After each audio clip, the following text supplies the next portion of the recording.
L'édition d'aujourd'hui sera consacrée à deux thèmes principaux, l'expansion de la protection sociale en Égypte et l'augmentation des exportations en Égypte, surtout au niveau des énergies. Et pour parler de cela, nous avons en ligne Dr Amr Mohsen, expert en énergie. Bonsoir. Docteur Amr, vous m'entendez? Oui, je suis bonsoir, là. docteur. Alors, Bonsoir. notre thème ce soir concerne deux volets. Le premier, comme on vient de le dire, la protection sociale, et le deuxième, les exportations, avec à leur tête, bien entendu, les énergies. Alors, parlez-nous de la situation des énergies en Égypte actuellement. D'accord. Si on commence avec le pétrole brut, l'Égypte possède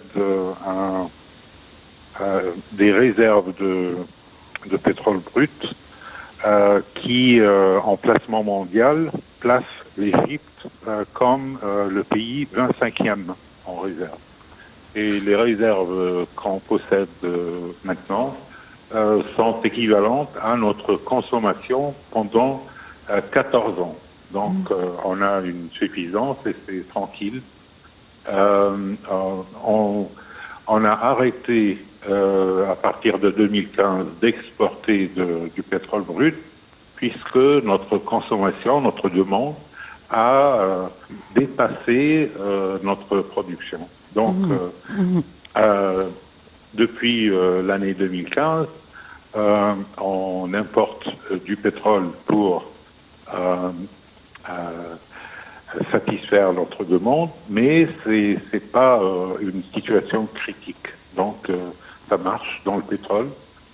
Et dans le gaz naturel, l'image est beaucoup plus intéressante parce que nos ressources de gaz naturel nous placent en classement mondial le 16e pays. Et on possède aussi deux usines de liquéfaction de gaz naturel. Donc, on rend le gaz naturel en liquide, qui rend beaucoup plus facile l'exportation. Donc, on a deux usines et notre production annuelle de gaz naturel est équivalente à 7,5 millions de tonnes de gaz naturel. Et la capacité de liquéfaction des deux usines qui sont situées, un à Etko et l'autre à Damiette, la puissance totale est 11,4 millions de tonnes. Donc, avec ces deux usines de liquéfaction, on possède un surplus. On peut liquéfier plus de gaz. C'est pour cela qu'on vient de signer très récemment avec l'Union européenne que l'Égypte va continuer à exporter le gaz naturel à l'Union européenne, mais aussi on va liquéfier du gaz naturel venant d'Israël et venant de Chypre, et on va exporter ça en surplus pour l'Union européenne. Et on sait, tout le monde le sait, que maintenant l'Union européenne est vraiment cherche du gaz naturel pour résoudre les difficultés avec la Russie.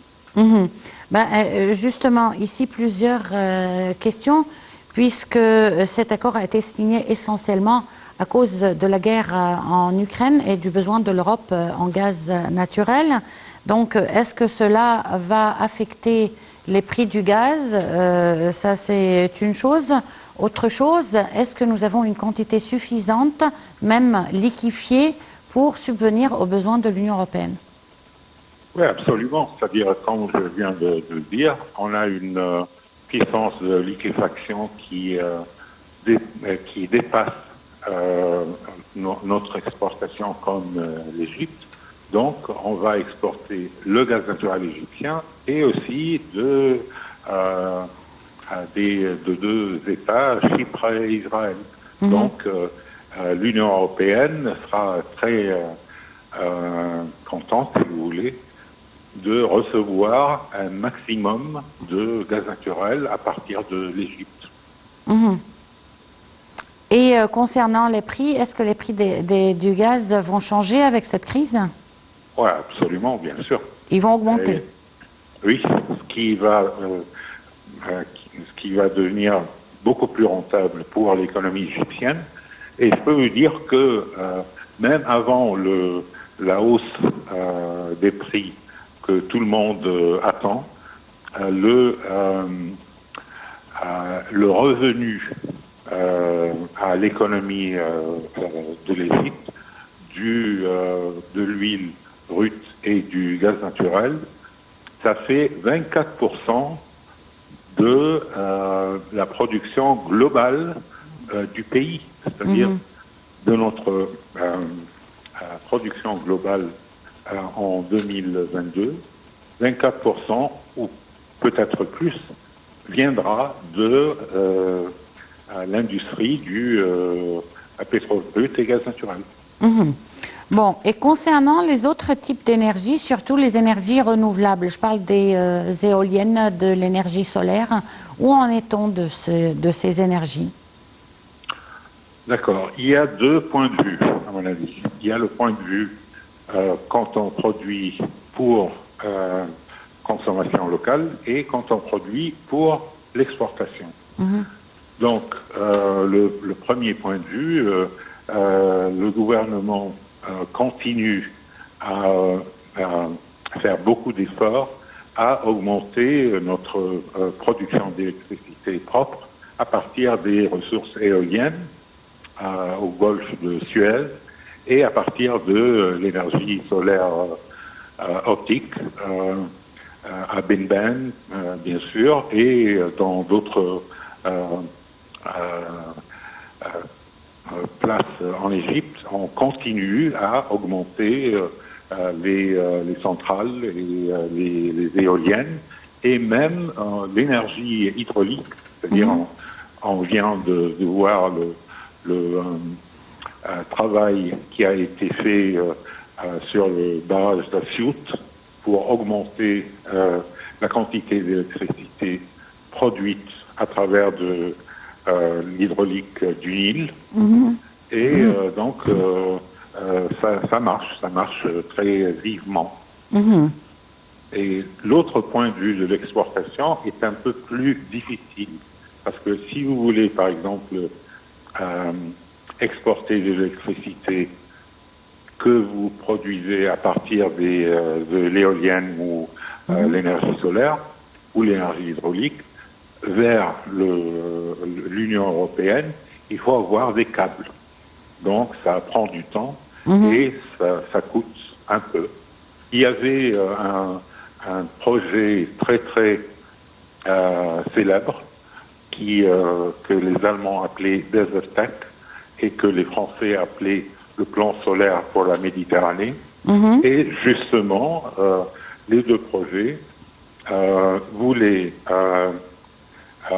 mettre des câbles pour transmettre l'électricité propre produite à partir de l'énergie propre et renouvelable et de l'Égypte vers l'Union européenne, en commençant par Chypre, puis l'Italie, et ensuite arrivant jusqu'au réseau allemand et le réseau français.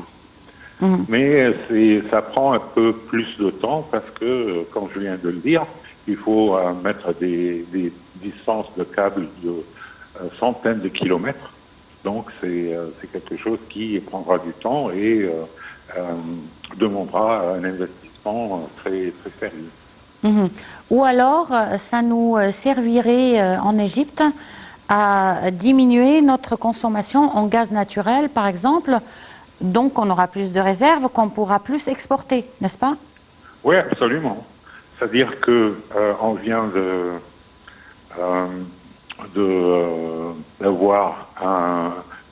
recevoir une promesse du gouvernement égyptien que on vient de dire que l'Égypte importe du pétrole brut parce que notre besoin et nos demandes dépassent notre production. Alors, le gouvernement égyptien, il vient d'annoncer à travers le ministère du pétrole une promesse qu'en 2023, donc dans quelques mois, les besoins de l'énergie en Égypte, les besoins locaux, seront accomplis et on n'aura plus besoin d'importer du pétrole brut. On l'espère, surtout avec toutes les nouvelles découvertes. Il y a beaucoup de nouvelles découvertes aussi sur le plan du gaz naturel et du pétrole, non? Ils ne veulent pas utiliser ça parce que si jamais vous brûlez le gaz naturel ou le pétrole brut pour générer de l'électricité, donc il y a des émissions de carbone. Donc la promesse du gouvernement égyptien que on n'aura plus besoin d'importer de l'huile et en même temps on va régler notre consommation de gaz naturel et de pétrole brut de façon de diminuer les émissions des gaz de serre. Docteur Amr Mohsen, vous êtes expert en énergie. C'était un plaisir de vous avoir avec nous. Une petite pause et on se retrouve tout de suite après.